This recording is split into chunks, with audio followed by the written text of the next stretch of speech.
Hello, everybody. This is mainly a test to see how the live, like what doing a live lesson is like, seeing what problems I might run into, or see if it works out perfectly. We shall see. Sorry, I did not alert anybody this was happening. I just actually didn't know it until now. I just kind of thought it might be a good idea. So I was going to do the song anyway, but I figured let me try it live. If it doesn't work out, I will post a video recording of this because I'm recording that as well. You may see that red line uh, box around what I'm doing. So this is the Marriage of Figaro. This is actually the theme from it, and this was by Wolfgang Amadeus Mozart. We are in the key of C, judging by the fact that we have no key signature, like nothing's written here, so no sharps and no flats tell you that we're in the key of C. Very simply, we're going to be starting out in normal C position with 1 on C and 5 on G.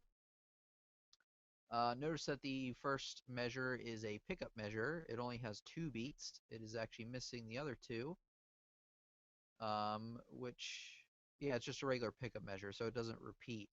So sometimes the missing beats are at the end, but not always. So let's just get started here with the right hand. You got 2 G's with 5. You got E with 3. You got 2 G's with 5. E with 3. 2 G's with 5. And then F with 4. And then D with 2. A half rest for 2 beats, and then 2 F's with 4. So once again, it will sound like this once you get going.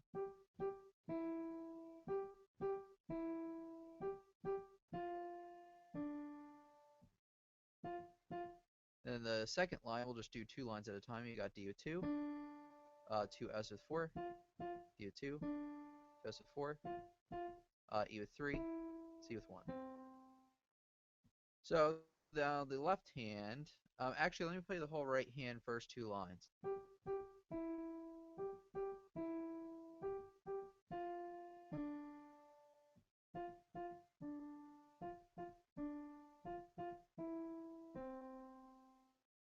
There we have it. So left hand, you got C with 1, or no, G with 1, 5 with C. And then you got the same thing, C with 5, 1 with G. And then at the third full measure of the first line, you've got F with 2, G with 1. And then you got a whole rest. And then you got F with 2, G with 1 again. And then you've got it one more time. And then you've got C with 5, G with 1. And then you got a half rest, and you got C with 5, E with 3 by itself. So once you can put it together, remember when you're putting it together, you want to go slower than normal to make sure you got it.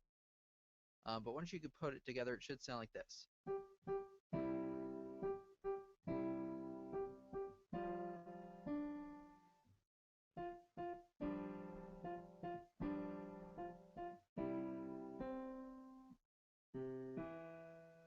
So there you go. There's the first 2 lines. Pretty simple one compared to some of the newer examples that we've had.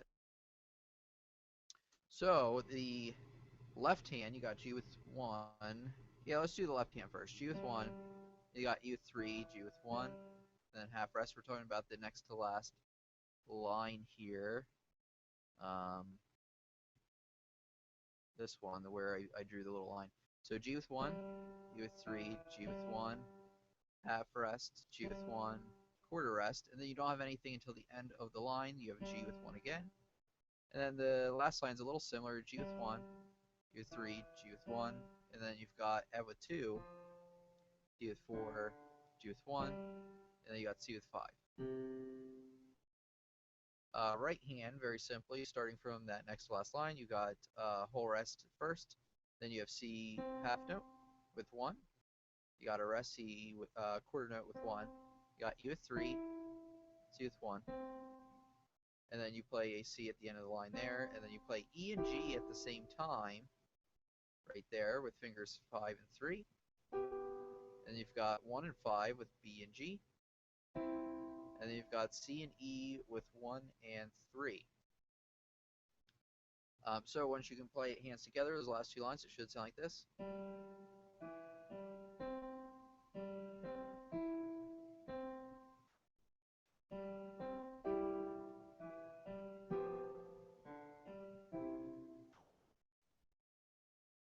faster, maybe?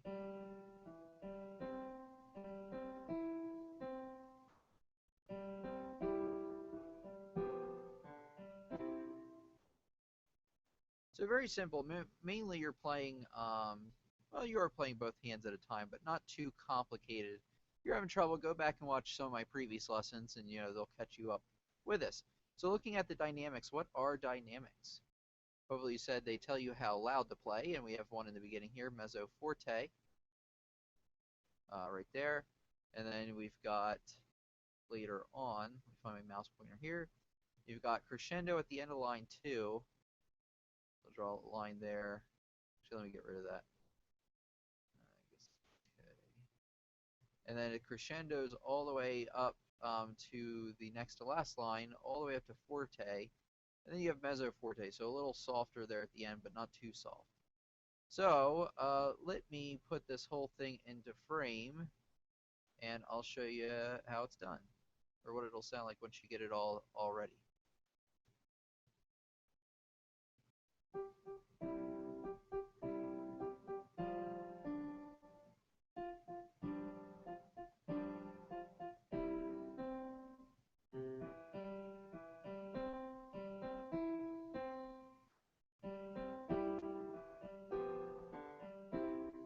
So remember, you might not be able to go that fast, especially when you are first putting it hands together. When you first put it hands together, you want to remember to go nice and slowly. Slow and steady wins the race. If you feel like it's falling out from underneath your hands, if you're not getting it right, you might want to split it back out and the hands separate. Practice that for a little while, and then put it hands together even slower than you did before, and that should help you out with that. So, like I said, not a very tough one. This is more of a test than anything to see how this live class works. If it doesn't work, you'll see a video posted like in the normal style because I am recording this as well. But anyway, thanks for watching. I hope you enjoyed. Hopefully this worked out okay, and I'll see you for the next lesson. Thank you.